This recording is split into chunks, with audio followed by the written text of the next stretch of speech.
Le FC Barcelone annonce avoir déposé une demande de conciliation préalable à une plainte pénale pour diffamation conformément à l'article 205 du Code pénal à l'encontre du Real Madrid, Monsieur Florentino Pérez, suite à ses déclarations faites lors d'une conférence de presse le 12 mai dernier. Cette demande vise à obtenir de Monsieur Pérez de retirer certaines déclarations faites qui sont considérées comme diffamation selon FC Barcelone. Le 12 mai, Florentino a fait une déclaration concernant l'affaire Negreira. Selon une enquête du contrôle fiscal, la justice espagnole a découvert que le Barça a versé d'importantes sommes à José María Negreira entre 2001 et 2018. Negreira était le vice-président du comité technique des arbitres en Espagne. Selon le fisc espagnol, ces versements ont été versés à travers les sociétés que détenait Negreira. Durant cette période, le Barça a remporté 7 Ligas.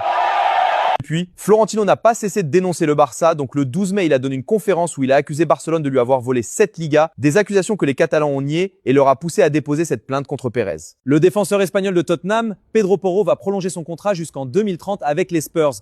Lui et Dumfries étaient sur la shortlist du Real Madrid, mais la Casablanca a préféré le néerlandais Dumfries. Selon Di Marzio, le PSG serait très intéressé à Ferran Torres en cas de départ de Bradley Barcola, mécontent pour son temps de jeu. Affaire à suivre.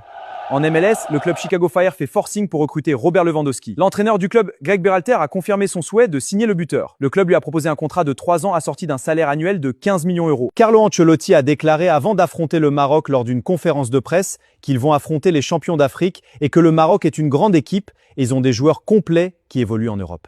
Le gouvernement canadien a refusé d'accorder un visa au joueur ghanéen Thomas Partey en raison des accusations de viol et d'agression sexuelle auxquelles il fait face au Royaume-Uni. Des faits présumés remontent depuis son passage à Arsenal. Malgré que le milieu de Villarreal ait plaidé non coupable, mais il est actuellement en liberté sous caution. Son procès aura lieu bientôt à la cour de Southwark. Cependant, il n'est pas totalement exclu de la compétition.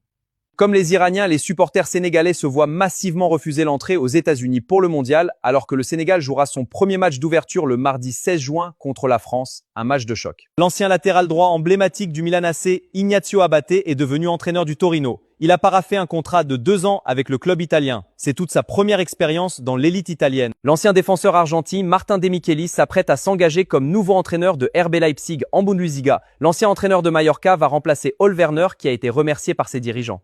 Will Steele, l'ancien entraîneur du Stade Reims et du RC Lens, s'est engagé avec l'AG Auxerre pour diriger l'équipe première. À noter, le jeune technicien belgo-britannique est seulement âgé de 34 ans. Pendant que les joueurs du Portugal passaient leurs traditionnels examens médicaux avant le mondial, la docteure qui s'occupe de l'équipe pendant 20 ans a montré une photo d'elle avec Cristiano lorsqu'elle venait tout juste d'intégrer la sélection. En découvrant les résultats des tests de Cristiano Ronaldo, elle a déclaré « Voilà ce que j'appelle un véritable athlète ». Elle va plus loin pour dire que Cristiano Ronaldo a toujours été un malade et un obsédé du gym. Il prend toujours soin de son corps. À Kids Sportif, nous parlons du sport tous les jours. Donc si tu veux qu'on discute du sport ensemble, alors n'hésite pas à partager et à vous abonner. Je vous attends. Prenez bien soin de vous et bon week-end. Ciao.